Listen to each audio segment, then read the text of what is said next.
El terror se apoderó de la ciudad de Los Ángeles a finales de los años 20 del pasado siglo. Fueron varios los niños que desaparecieron sin dejar rastro, provocando una gran conmoción social que se vio acrecentada por una nefasta investigación policial. Lo que nadie sabía por aquel entonces es que todos aquellos muchachos habían sido torturados, asesinados y enterrados por un adolescente, Gordon Stewart, un chico con una mentalidad sádica que de esa manera ponía en práctica sus deseos más oscuros, siendo ayudado en todo momento por su madre. El próximo miércoles 2 de octubre se cumplen 89 años del ajusticiamiento en la horca de Gordon y el final de lo que fue conocido popularmente como los asesinatos del gallinero de Wayneville. Una historia tan siniestra que marcó a aquella ciudad hasta el punto de que las autoridades locales decidieron cambiar su nombre para intentar olvidar en parte aquella tragedia.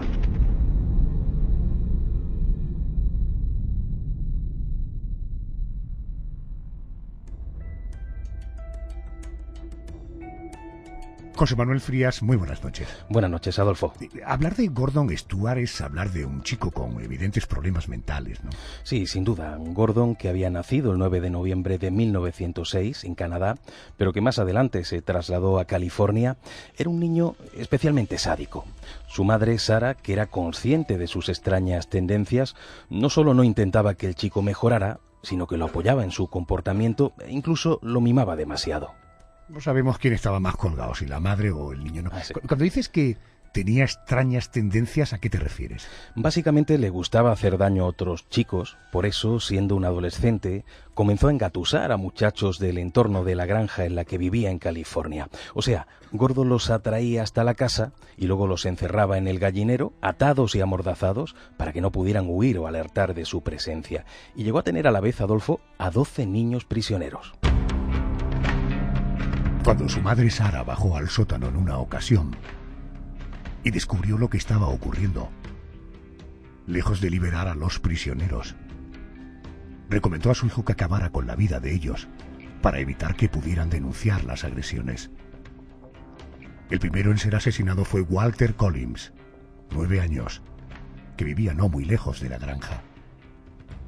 Gordon lo arrastró hasta el huerto y se dispuso a dispararle con una escopeta.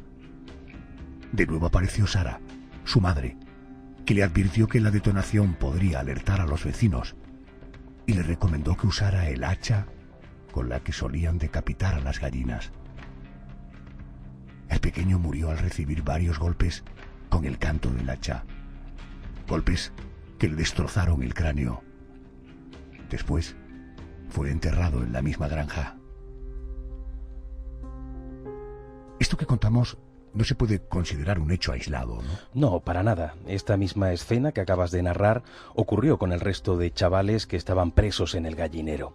Y siguió ocurriendo con muchos otros, porque Gordon acababa de descubrir una buena manera de poder torturar a jóvenes sin el peligro de ser denunciado. Frías, hablábamos al principio de la actuación policial. Hemos visto en las crónicas de prensa que la actuación de la poli en estas desapariciones fue absolutamente penosa, ¿no? Parece que la investigación estuvo llena de negligencias, pero el caso de la desaparición concreta del niño Walter Collins se hizo tan conocida gracias a la lucha de su madre que empezó a preocupar a los agentes por las posibles repercusiones que pudieran tener en el cuerpo policial. Y así fue como la policía resucitó a Walter. ¿Resucitó a Walter? ¿Qué quieres decir? Que la policía necesitaba un resultado positivo en la búsqueda de Walter para evitar que rodaran cabezas en los altos mandos policiales, y así fue como en octubre de 1928, después de 5 meses desde la desaparición de este niño, la señora Collins recibió una buena noticia. Su hijo estaba vivo y lo esperaba en el departamento de policía de Los Ángeles. O sea que lo rescataron.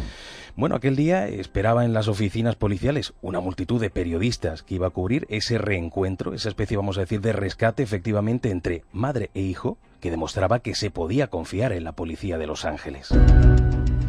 Christian Collins apareció en la sala y ante la vista de las cámaras Un niño se lanzó a sus brazos, besándola con cariño y mostrando una enorme sonrisa. Pero la mujer se quedó como anonadada al descubrir que aquel niño no era su hijo. Señora Collins, escúcheme. Lo comprendo. Ahora se siente un poco insegura y eso era de esperar. Un chico a esta edad cambia muy deprisa. Eso ya lo hemos tenido en cuenta en nuestra investigación. Y no cabe duda de que este es su hijo. Ese no es Walter. No es Walter tal como usted lo recuerda. Por eso es importante que lo lleve a casa. A pesar de sus quejas, los agentes le dijeron que se lo llevara a casa. Los periódicos mostraron al día siguiente la imagen feliz del reencuentro.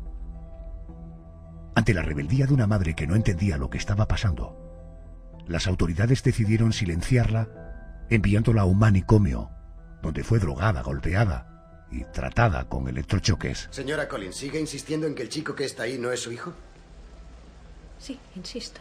Por favor, no se resista. ¿Qué? Solo No, conseguirá pero hacerse daño. no puede hacer esto. Traslade a la prisionera al pabellón psiquiátrico del Hospital General del Condado de Los Ángeles. Redactará el siguiente ingreso. La acusada afirma que ha sido engañada por la policía y que le ha sido entregado a un muchacho intentando hacerle creer que es su hijo y ella dice que no lo es. Llévensela. Venga por él. No quiero. O sea, lo que se dijo es que la señora había enloquecido tras los meses de búsqueda que provocaron que no fuera capaz de reconocer a su propio hijo. Pero, ¿quién era realmente aquel niño?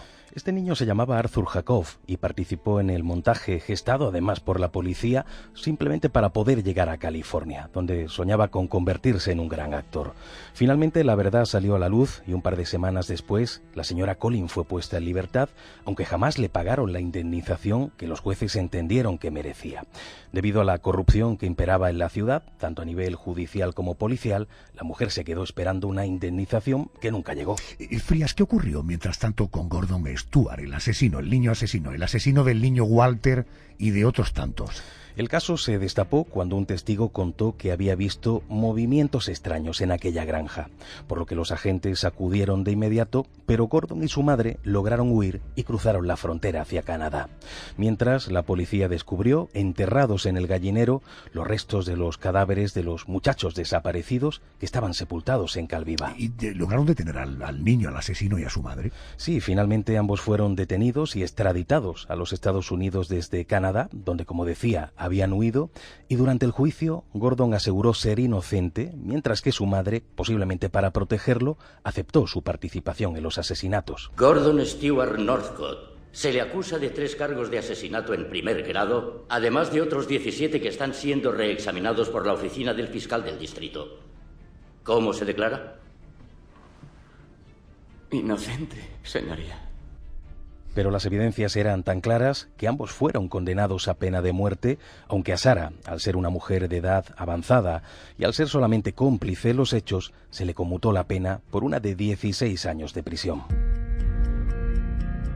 Gordon Stewart, con apenas 20 años de edad, fue sentenciado a muerte por el rapto y asesinato de varios niños.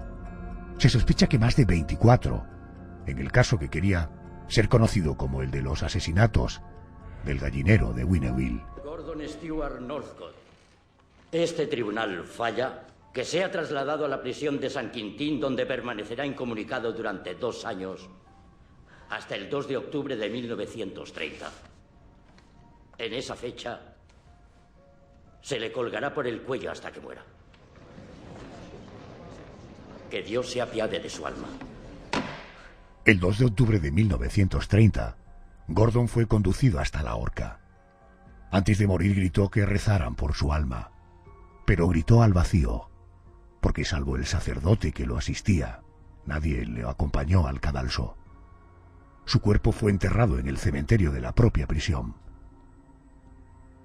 Frías, este argumento es casi como un guión de película.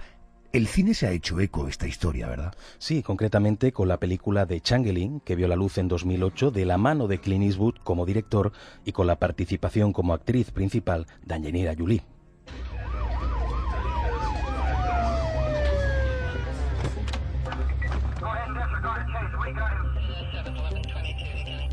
No solamente la incompetencia de la policía, la negligencia, la sinvergüencería de la policía preocupada más por su imagen que por la eficacia de su trabajo. Quiero contactar con Enrique Vega, criminólogo, investigador privado y jefe de seguridad. Querido Enrique, muy buenas noches. Buenas noches, Adolfo. ¿Y qué me puedes contar sobre la estrategia de la policía en este caso?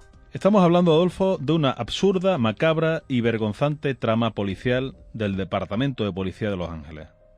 Ante las presiones de su madre, Christy Collins, el país entero estaba expectante sobre la desaparición de Walter, su hijo. Esa presión ciudadana y de los medios, unida a la incapacidad de la policía de hacer una investigación honesta y fructífera, hizo inventar al capitán J.J. Jones una trama que hiciera creer a los medios que el niño lo habían encontrado. Para ello usó a un niño fugitivo de Illinois llamado Arthur Hutchins. Ante estos hechos diversos, grupos políticos y ciudadanos presionaron a las autoridades para que investigara sobre la verdadera identidad del niño. Se le hicieron entrevistas donde no supo dar exactamente los datos personales de Walter, a quien suplantaba. Se le hicieron pruebas caligráficas donde, además de detectar diferencias en la escritura, el chico no sabía escribir correctamente su lugar de nacimiento. Ante estas investigaciones, el chico terminó admitiendo por escrito que no era Walter, que su nombre real era Arthur y que era conocido como Billy Fields, que quería hacer carrera en el cine y que fue motivado a mentir. Días más tarde, Christine era liberada, denunció al departamento de policía y ganó el juicio. La sentencia fue de $10.800, que nunca pudo cobrar, pero esta sentencia dejó en evidencia todo el departamento de policía de Los Ángeles. Una verdadera trama policial, Adolfo. Querido Enrique, gracias y buenas noches. Gracias a vosotros. Debido a los terribles acontecimientos que te he contado y a la mala fama en la que se vio inmersa la ciudad de Winnerville, el 1 de noviembre de aquel año 1930 se decidió cambiar su nombre por el de Mira Loma. Sus habitantes, de esta manera simbólica, querían olvidar el horror de aquellos crímenes.